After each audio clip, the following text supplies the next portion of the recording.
देखो भाई क्वेश्चन क्या कह रहा है। एस.सी. वर्मा का जो क्वेश्चन का सीरीज हम कल स्टार्ट किए थे, आज दूसरा देखिए। 17 नंबर का क्वेश्चन है, पेज नंबर 121 में। यहाँ पे 4 इक्वल चार्ज है, 4 इक्वल चार्ज, 2 × 10⁻⁻6 कूलम। इन्हें सभी चार्ज की वैल्यू कितनी है? 2 × 10⁻⁻6 coulomb. Each are fixed at the 4 corners of a square of side 5 centimetre. इन्हें कोई स्क्वायर है, साइड उसका 5 सेंटीमीटर है और उसके चारों कॉर्नर पर आपने ये 4 इक्वल चार्ज को रख दिया है। समझ गए? कहता है किसी एक पर टोटल इलेक्ट्रोस्टैटिक फोर्स कितना लगेगा। तो सिंप्लीफाइड फॉर्म में करने के लिए आप करो क्या कि इस वैल्यू को क्यू मान लो, क्योंकि चारों चार्ज इक्वल है। तो क्यू का वैल्यू मैंने एज्यूम कर लिया 2 × 10⁻⁻6 कूलम। क्यू का वैल्यू मैंने क्या इमेजिन कर लिया? 2 × 10⁻⁶ कूलम। और जो स्क्वायर का साइड है 5 सेंटीमीटर, उसको मैंने क्या मान दिया? ए बराबर कितना? 5 सेंटीमीटर। समझ में आई बात? चारों चार्ज इक्वल है तो सिंबॉलिक फॉर्म में लेना हम लोग के लिए आसान है। अब आइए डायग्राम क्रिएट करते हैं। ये आपका स्क्वायर हो गया, समझ गए? स्क्वायर का नाम दे दो ABCD। स्क्वायर का नाम क्या दे दो? ABCD। ठीक है। यहाँ पे भी क्यू चार्ज है जो माने हो, यहाँ भी क्यू चार्ज है, यहाँ भी क्यू चार्ज है, बोलिए। Yes sir. और यहाँ पर भी क्यू चार्ज है। सभी साइड का वैल्यू 1 के बराबर है। किसके बराबर? 1 के बराबर है। तो कहता है इनमें से किसी एक पर टोटल इलेक्ट्रोस्टैटिक फोर्स कितना लगेगा। किसी एक पर आपको एक चुन लो, चूंकि तो सिमेट्रिकल डायग्राम है। जो आप इस पे टोटल निकालोगे वही इस पे टोटल आएगा, वही इस पे टोटल आएगा, वही इस पे टोटल आएगा। स्क्वायर है ना? Yes sir. चलिए मैंने चुन लिया कि हमको डी पर टोटल इलेक्ट्रोस्टैटिक फोर्स निकालना है। समझ गए? अब तुम ये टेस्ट आउट करो कि डी पर फोर्स लगाएगा कौन कौन इलेक्ट्रोस्टैटिक फोर्स। एक ए लगाएगा, एक बी लगाएगा और एक सी लगाएगा। समझ में आया भाई? चलिए पहले आप ए के द्वारा डी पर इलेक्ट्रोस्टैटिक फोर्स को लगाइए। तो मैंने क्या कहा था? 2 पॉइंट चार्ज के बीच electric force along the line joining the 2 charges। ठीक है। डी पे लगाना है तो टेल को डी पे लिया, टेल को कहाँ लिया? डी पर। चूंकि यहाँ भी पॉजिटिव और यहाँ भी पॉजिटिव इस पॉजिटिव को क्या करेगा? रिपेल करेगा। तो डी पर टेल को रख करके एडी को आगे बढ़ा दीजिए। एडी को क्या करें? आगे बढ़ा दिया। ये हो गया force on D due to किसके? A. Force on D due to A. अगर मैग्नीट्यूड लिखना चाहते हो तो लिख दो force on D due to A का मैग्नीट्यूड 1/4πε0 यानी के, मॉड ऑफ Q1 यानी Q, मॉड ऑफ Q2 यानी Q, Q into Q square, अब बटा डिस्टेंस का स्क्वायर, डिस्टेंस का स्क्वायर। बोलो क्लियर है? एकदम इजी वे में बनाएंगे। अभी आप बी को रहने दीजिए, बी ने जो डी पे फोर्स एक्सर्ट किया अभी आप उसको रहने दें। सी के द्वारा डी पर फोर्स को कैलकुलेट कीजिए। तो टेल को डी पर रखिए, सी पर भी कैसा चार्ज? पॉजिटिव। डी पर भी कैसा चार्ज? पॉजिटिव। पॉजिटिव को क्या करेगा? रिपेल। तो डी पर टेल को रख करके सीडी को आगे बढ़ा दो। सीडी को क्या करो? आगे बढ़ा दो। ये हो गया force on D due to किसके? सी। Any doubt? नहीं। अब दोनों फोर्स के बीच में एंगल कितना बना? 90 डिग्री। बोलो क्लियर है? तो देखो force on D due to C, magnitude लिखो 1/4πε0 यानी के, mod of Q, mod of Q यानी Q स्क्वायर डिवाइडेड बाय कितना? A स्क्वायर, है ना? देखिए बी भी डी पर फोर्स को लगा रहा है, लेकिन उसका कंसिडरेशन थोड़ी देर के बाद करेंगे। समझ गए? आप करो क्या कि पहले इन दोनों फोर्स का आप रिजल्टेंट निकाल लो। किसका? एफडीए और एफडीसी का। समझ गए? पहले आप एफडीए और एफडीसी का क्या निकाल लो, resultant. Let F1 is the resultant. F1 is the resultant of FDA, बोलो ना बाबू, एंड FDC। क्लियर है? अच्छा, क्या दोनों फोर्स का मैग्नीट्यूड सेम है? तो ये रिजल्टेंट हो जाएगा 2m cos theta by 2। Direct हम डिस्कस किए थे।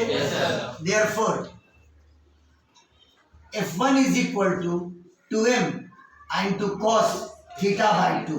कम सिंप्लीफाइड फॉर्म है, बराबर 2 और m का value KQ square by A square. KQ square by कितना? A square. अब cos थीटा का वैल्यू 90 डिग्री, 90 बाई 2 कितना? 45, cos 45। बोलो क्लियर है? cos 45 कितना? 1 बाई रूट 2। यहाँ पे 2 पहले से है, यहाँ रूट 2 बच जाएगा। क्या बच जाएगा? रूट 2। यानी यहाँ हो जाएगा रूट 2 इंटू KQ स्क्वायर अब बटा कितना? A square. चलिए, आपने रिजल्टेंट कैलकुलेट कर लिया FDA और FDC का, यानी अब इन दोनों का कोई रोल नहीं है, बस इस रिजल्टेंट को शो कर दो। तो अकॉर्डिंग टू पैरेललोग्राम लॉ, अगर दोनों का टेल एक कॉमन पॉइंट पर है तो रिजल्टेंट का टेल भी इसी पॉइंट पर होगा, और हेड पैरेललोग्राम के डायगोनली अपोजिट कॉर्नर पर होगा। पैरेललोग्राम मत बनाओ, होगा क्या कि दोनों का चूंकि मैग्नीट्यूड सेम है तो ये रिजल्टेंट दोनों के बीच के एंगल को क्या करेगा? बाइसेक्ट करेगा। समझ गए? क्या करेगा? और अगर हम BD को मिला करके हम आगे प्रोड्यूस कर दें तो ये लाइन दोनों के बीच के एंगल को क्या कर रहा है? बाइसेक्ट कर रहा है। मतलब ये एंगल 45 और ये एंगल भी कितना? 45। इसका मतलब कि F1 का डायरेक्शन टेल यहाँ पर रखो और हेड यहाँ कर दो। बोलो क्लियर है? ये डायरेक्शन हो गया किसका? F1 का। समझ में आ गई बात? कोई दिक्कत? और F1 ने FDA और FDC के बीच के एंगल को क्या किया? बाइसेक्ट किया। मतलब ये एंगल 45 और ये एंगल भी कितना? 45। चलिए ठीक है, तो आपने तो रिजल्टेंट निकाला A और C का, बोलिए ना, जबकि आपको 3 फोर्स का रिजल्टेंट निकालना था। Force on D due to A, force on D due to B और force on D due to C। अभी एक फोर्स बाकी है, force on D due to B। बोलो क्लियर है? उसके लिए आपको BD का डिस्टेंस चाहिए, तो BD स्क्वायर का क्या है? डायगोनल। क्या है? डायगोनल। और डायगोनल का लेंथ कितना होता है? Root 2 into side. ये रूट 2 इंटू ए हो जाएगा, रूट 2 इंटू ए। और ये बताओ B के द्वारा D पर फोर्स को लगाओ तो टेल को कहाँ रखो? D पर। अब B पे पॉजिटिव और D पे भी पॉजिटिव, पॉजिटिव उस पॉजिटिव को क्या करेगा? रिपेल करेगा। यानी BD को ही आगे बढ़ा देंगे, BD को ही क्या करेंगे? आगे बढ़ा देंगे। और ये हो गया force on B due to किसके? D। बोलो क्लियर है? Force on D due to B, force on D due to किसके? B। बोलो क्लियर है? और ये एंगल आपका 45 डिग्री। ठीक है, अब आप लिख दो FDB का वैल्यू, यानी force on D due to B। तो FDB बराबर K है ना, मॉड ऑफ Q स्क्वायर अब बाई रूट 2A का होल स्क्वायर, मतलब 2A स्क्वायर। और अब आपको रिजल्टेंट निकालना होगा F1 और FDB का। समझ में आया? अब रिजल्टेंट निकालोगे किसका? F1 और FDB का। वही नेट रिजल्टेंट हो जाएगा। वही क्या हो जाएगा? नेट रिजल्टेंट हो जाएगा। समझ में आई बात? अरे भाई, A और C का रिजल्टेंट तो ऑलरेडी F1 है ना, तो अब रिजल्टेंट निकाल दो F1 और किसका? FDB का। बात आई समझ में? Now net resultant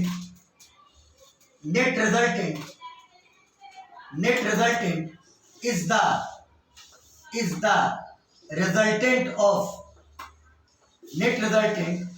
the resultant of बोलो F1 and FDB है ना। भले इन दोनों का मैग्नीट्यूड सेम नहीं है लेकिन एक ट्रिक और यहाँ पर है कि दोनों का डायरेक्शन सेम है, दोनों का डायरेक्शन सेम है। और जब दो वेक्टर का डायरेक्शन सेम होता है तो रिजल्टेंट बराबर दोनों के मैग्नीट्यूड का सम, दोनों के मैग्नीट्यूड का सम। ये भी आया होगा वहीं से, r बराबर under root A square plus B square plus 2ab into cos theta से। समझ गए बात को? तो आइए अब net resultant force, net resultant force, net resultant force, net resultant force on D, net resultant force on D यानी F R, F resultant, अरे बोलिए बाबा, ये बराबर F1 अब प्लस FDB, F1 प्लस कितना FDB, F1 का value √2 and two KQ square अब बटा कितना A स्क्वायर अब plus KQ square by 2A square by कितना 2A स्क्वायर। अब कुछ नहीं रह गया है सिवाय सिंप्लीफिकेशन। समझ गए? आप चाहो तो KQ square by A square common निकाल लो, KQ स्क्वायर अब बटा कितना A स्क्वायर, अब ब्रैकेट में √2 अब प्लस 1/2, √2 प्लस कितना 1/2। सबका वैल्यू आपको पता है K 9 × 10 to the power 9, Q का वैल्यू ऑलरेडी मालूम है ऑब्वियसली। स्क्वायर का साइड 5 सेंटीमीटर यानी 5 × 10 टू द पावर -2 और यहाँ पर ब्रैकेट के अंदर एक कांस्टेंट रख दी। वो लोग क्लियर है? नेट रिजल्टेंट फोर्स आपने डी पर कैलकुलेट कर लिया। बोलो ट्रिक समझ में आया कि नहीं आया? कोई दिक्कत बता दीजिए।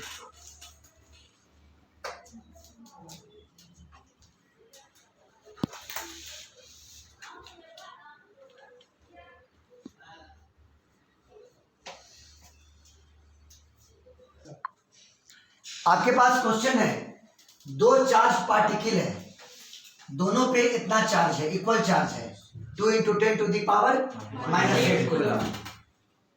Each are joined by an insulating string of length 1 meter and the system is kept on a smooth horizontal table।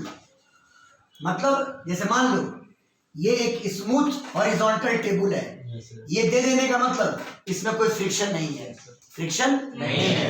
समझ के बात को? स्मूथ स्मूथ हॉरिजॉन्टल टेबल है ये, स्मूथ हॉरिजॉन्टल टेबल। बोलो क्लियर? और एक पार्टिकल ये हुआ, बोलो ना, अब दूसरा पार्टिकल ये हुआ, अब दोनों कनेक्टेड है by a string, by a string. बोलो क्लियर है? और स्ट्रिंग की लंबाई यानी अगर L मान लें तो L बराबर कितना 1 मीटर, L बराबर कितना 1 मीटर। अब इस पार्टिकल पे भी चार्ज है और इस पार्टिकल पर भी चार्ज है, अब दोनों पे चार्ज का वैल्यू सेम है, कितना 2 × 10 टू द पावर -8 कूलम। मान लेते हैं इस पे भी Q है और इस पर भी क्या है Q है, इक्वल चार्ज है और Q का वैल्यू लिख दो 2 × 10 टू द पावर -8 कूलम, है ना। और ये दोनों पार्टिकल टेबल पर रखा हुआ है, मतलब ये भी इक्विलिब्रियम में है, मतलब एक्सेलरेट नहीं कर रहा है, और ये भी इक्विलिब्रियम में है, मतलब एक्सेलरेट नहीं कर रहा है। बात फॉलो किए? हाँ, तो कहता बताइए स्ट्रिंग में टेंशन कितना होगा, स्ट्रिंग में टेंशन कितना होगा। सुनो एक काम करो, देखो यहाँ पे मान लो हम इस पार्टिकल का नाम A दे दें और इस पार्टिकल का नाम B दे दें, तो A और B दोनों इक्विलिब्रियम में है, A और B दोनों इक्विलिब्रियम में है। चलिए हम A के इक्विलिब्रियम को स्टडी करते हैं, किसके? A के इक्विलिब्रियम को स्टडी करते हैं, ठीक है। Let's study the equilibrium of A। तो एक काम करो, पहले A पर लगने वाले सारे फोर्सेस को एनालाइज करो। समझ गए? A पर लगने वाले सारे फोर्सेस को पहले एनालाइज करो। सुनो, पहले तो इलेक्ट्रोस्टैट में आओ, B पर भी चार्ज है और A पर भी चार्ज है, तो B के द्वारा A पर इलेक्ट्रोस्टैटिक फोर्स लगेगा along the line joining the two charges। बोल चुके हैं। चलिए A पर टेल को रखा, इस पे भी पॉजिटिव, इस पे भी पॉजिटिव, पॉजिटिव पॉजिटिव को क्या करेगा, रिपेल, यानी BA को आगे बढ़ा दो। बोलो क्लियर है? Yes sir. ये हो गया electrostatic force on B due to A। अरे बोलिए ना, और A due to B, on A due to B, electrostatic force on A due to B। बोलो क्लियर है? चलिए क्लियर है ना? Yes, sir. ये हो गया आपका electrostatic force, electrostatic force on A, on A due to किसके, B। अब गौर कीजिए, अगर B ने A को रिपेल किया, सुनो, स्ट्रिंग टेंशन में होगा, स्ट्रिंग किस में होगा, टेंशन में, और आप 11th याद कीजिए, स्ट्रिंग A पर टेंशन फोर्स लगाएगा, समझ गए, यानी अपनी तरफ पुल करेगा। टेंशन फोर्स इस तरह से होता है कि स्ट्रिंग A को अपनी तरफ क्या करेगा, पुल करेगा, यानी इधर लगेगा टेंशन फोर्स, क्या लगेगा बोलो, टेंशन फोर्स। बोलो क्लियर है? अब A पर हॉरिजॉन्टली कोई फोर्स नहीं एक्ट कर रहा है, समझ गए? अगर पूरा एलाबोरेट करना चाहते हो तो आप वो भी कर लीजिए। हो सकता है A के पास मास है तो A पर वर्टिकली नीचे फोर्स ऑफ ग्रेविटी लगेगा, फोर्स ऑफ ग्रेविटी रहेगा, हालांकि इसका प्रॉब्लम में कोई यूज नहीं है। सरफेस इन कांटेक्ट के द्वारा A पर ऊपर नॉर्मल फोर्स लगेगा, A पर ऊपर क्या लगेगा, नॉर्मल फोर्स। बोलो क्लियर है? बोलो क्लियर है? सरफेस इन कांटेक्ट के द्वारा ऊपर क्या लगेगा, नॉर्मल फोर्स। अब एक काम करो, आप ऐसे हॉरिजॉन्टली ले लो x एक्सिस, अब वर्टिकली क्या ले लो, y एक्सिस, समझ गए? और एक बार NLM लगा दो x के लॉन्ग, और अगर जरूरत पड़े तो NLM किसके लॉन्ग, y के लॉन्ग। अगर x के लॉन्ग ही NLM लगाने से, यानी न्यूटन्स लॉज ऑफ मोशन लगाने से अगर आपका काम हो गया तो फिर आपको y के लॉन्ग जाने की जरूरत नहीं है। चलिए ध्यान रहे, A के पास कोई एक्सीलरेशन नहीं है। चलिए NLM on A along x axis, NLM on A along x axis, मतलब सिग्मा ऑफ, याद करो, सारे फोर्सेस के कंपोनेंट का सम, सारे फोर्सेस के कंपोनेंट का सम किसके लॉन्ग, x के लॉन्ग, बराबर A का मास इनटू A के एक्सेलरेशन का x कंपोनेंट। बोलो क्लियर है? A के एक्सेलरेशन का x कंपोनेंट। हाँ, अब आप LHS में जो 4 फोर्स लग रहा है सभी का x कंपोनेंट ले। देखो FAB cos 0 डिग्री है ना, यानी FAB यानी कितना, FAB T cos 180 डिग्री यानी माइनस T। बोलो N cos 90 degree, mg cos 90 degree, खत्म है ना, यानी x एक्सिस के लॉन्ग नेट फोर्स इतना ही लगा, और ये बराबर एक्सेलरेशन कितना है, 0। ये पूरा टर्म क्या हो गया, 0। समझ में आया बात? नहीं क्लियर हुआ? यानी FAB is equal to tension, इसका टू कितना, टेंशन, यानी टेंशन आ गया electrostatic force on A due to किसके, B के। बस अब आप कूलम्ब्स लॉ से FAB का वैल्यू लिख दो, वही टेंशन का वैल्यू हो जाएगा। समझ में आया कि नहीं आया? क्लियर है? देयरफॉर टेंशन बराबर A पर लगने वाला इलेक्ट्रोस्टैटिक फोर्स किसके द्वारा, B के द्वारा, यानी K, A पर चार्ज Q का मॉड Q का मॉड Q स्क्वायर, और दोनों के बीच का डिस्टेंस L स्क्वायर। बोलो क्लियर है? अब वैल्यू पुट कर देते हैं, K का मान 9 × 10 टू द पावर 9, चार्ज का वैल्यू कितना था, 2 × 10 टू द पावर -8, अब पूरे का क्या, होल स्क्वायर। स्ट्रिंग की लंबाई क्या थी, 1 मीटर, यहाँ 1 का स्क्वायर। बोलो क्लियर है? सॉल्व कर लोगे, टेंशन का वैल्यू आ जाएगा न्यूटन में, किसमें आ जाएगा, न्यूटन में। बोलिए समझ में आ रहा है कि नहीं आ रहा है? धीरे धीरे अब कूलम्ब्स का क्वेश्चन समझ में आने लगा। उतारो।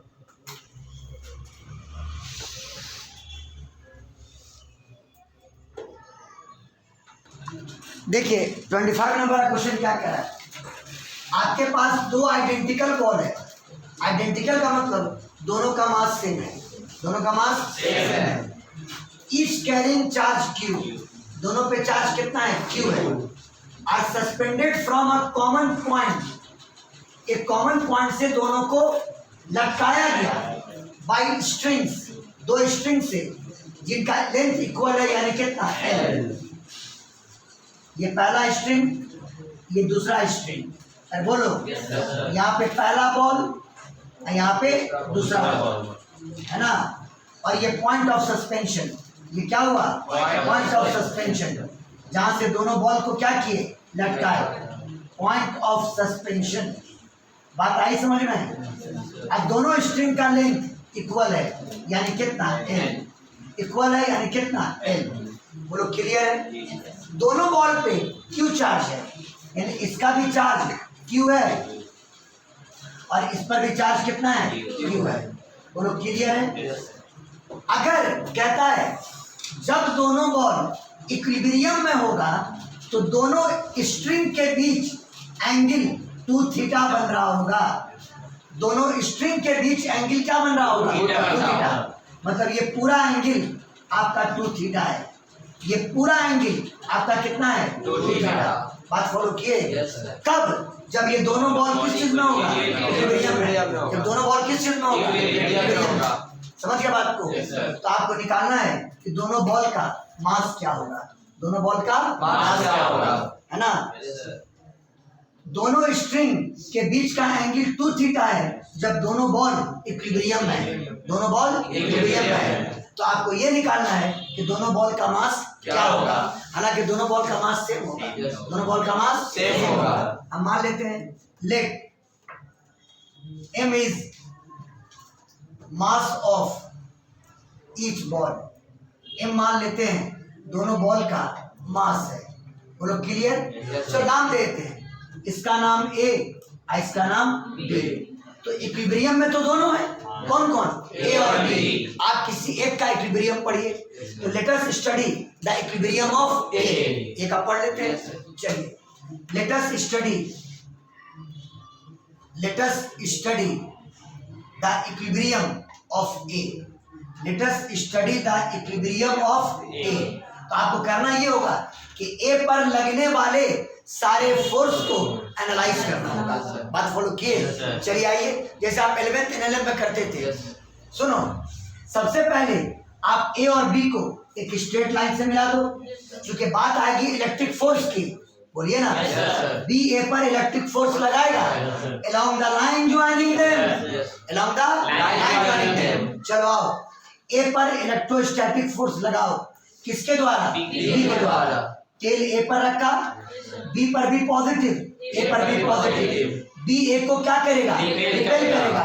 तो टेल को A पर रख करके अब BA को आगे बढ़ा दो। BA को क्या करो, आगे बढ़ा दो। ये हो गया electrostatic force on A due to B। बोलो क्लियर है। A पर पहला फोर्स लगा दिए। समझ के बात को, नहीं क्लियर हुआ।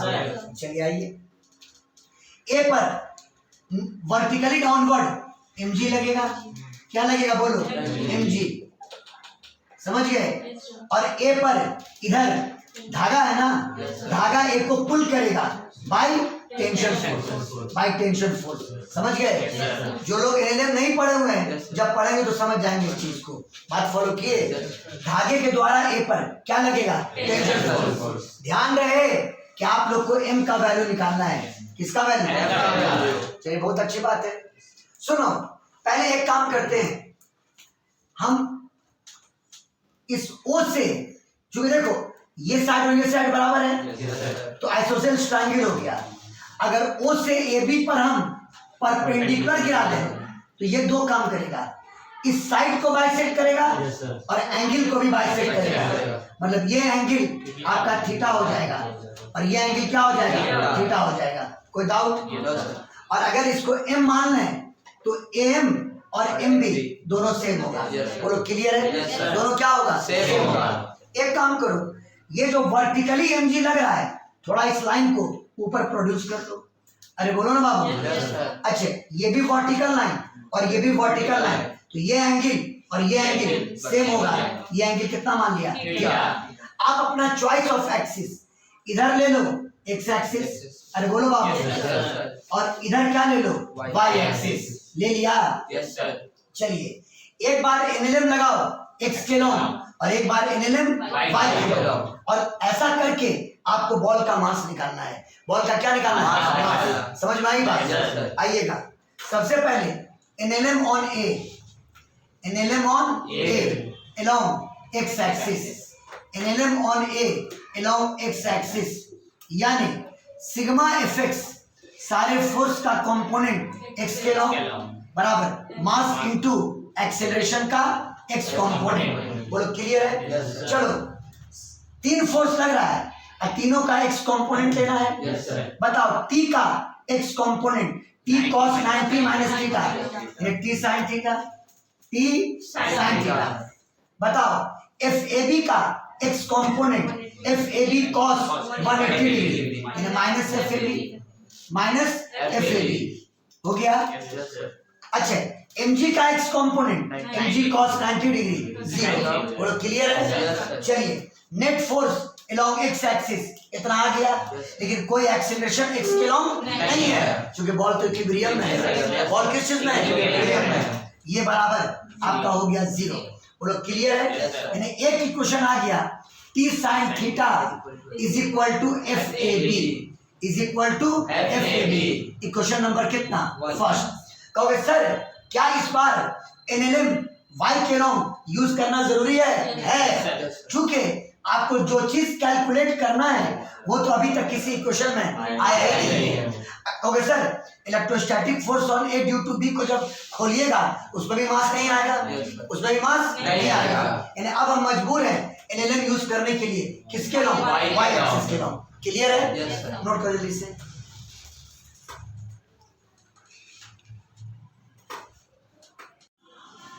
चलिए, NLM ऑन x एक्सिस लगाने से कोई फायदा मतलब हुआ कि एक इक्वेशन आ गया, बॉल का मास नहीं आया।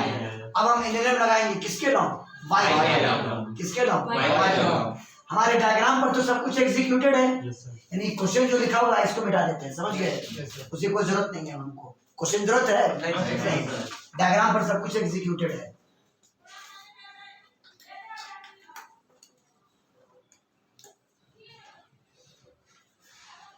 NLM ऑन बॉल या NLM ऑन A पर NLM along किसके?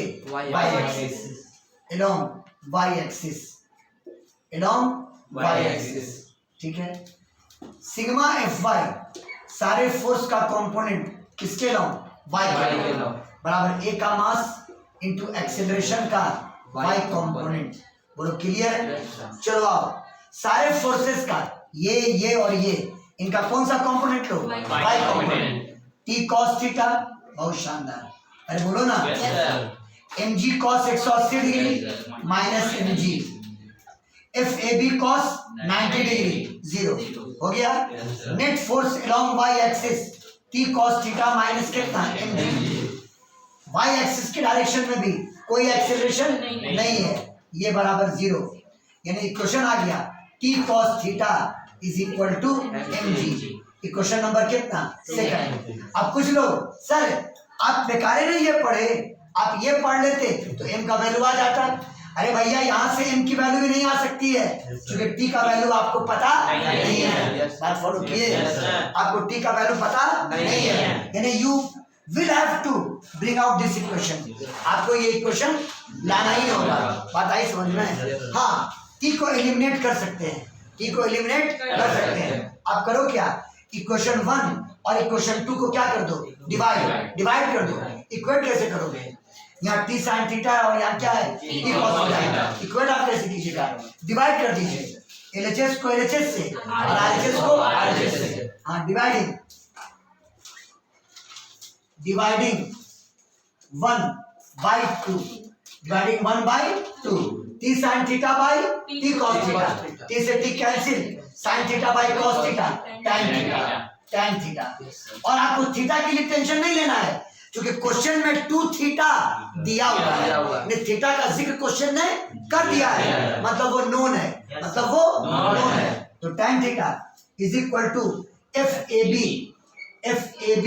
अब बटा कितना? mg। यहाँ से अब m की वैल्यू निकल सकती है। बोलिए। अच्छा, इधर का काम हो गया था ना? मिटा देते हैं इसको। आपको यहाँ से नोट करना है ना।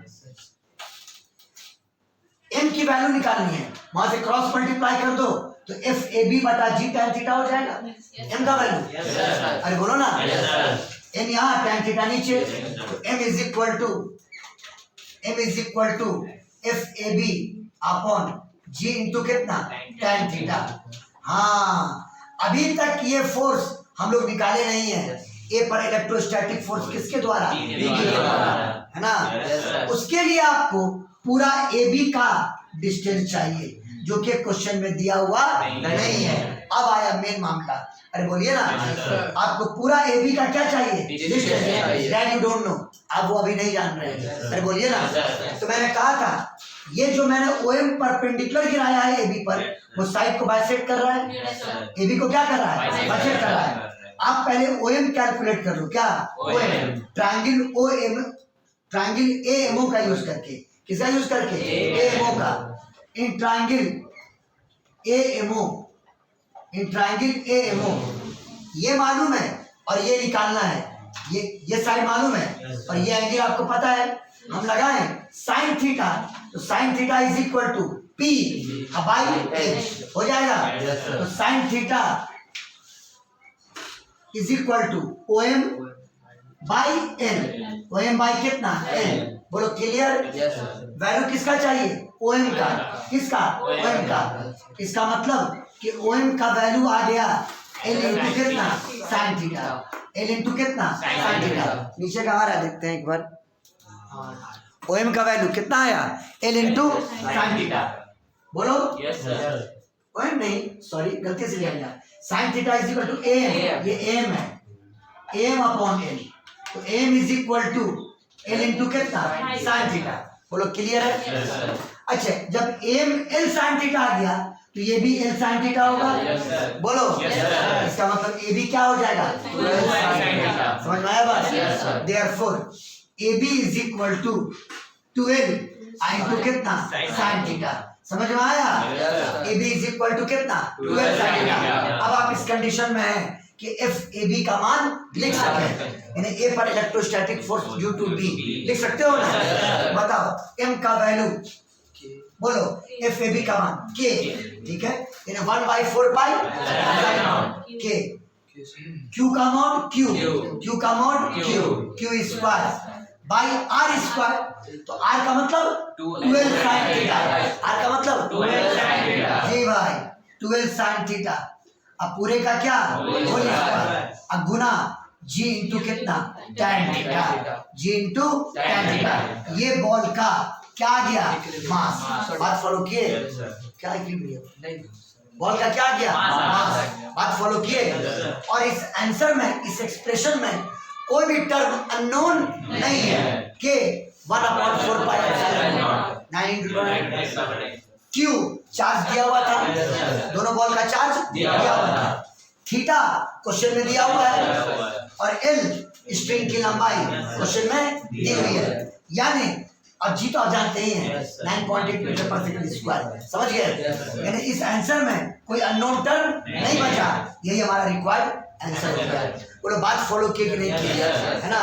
तो मतलब पिछले 2 क्लासेस में मैंने कूलम्ब्स लॉ के क्वेश्चन के लेवल को बढ़ाया है और अब लास्ट क्लास एक इसी वर्मा का और लेंगे कूलम्ब्स लॉ के प्रॉब्लम का, जिसमें इससे भी हाई लेवल का क्वेश्चन आपको करवाएंगे और फिर अपनी थ्योरी को आगे बढ़ाएंगे। समझ गए बात, नोट कर लें।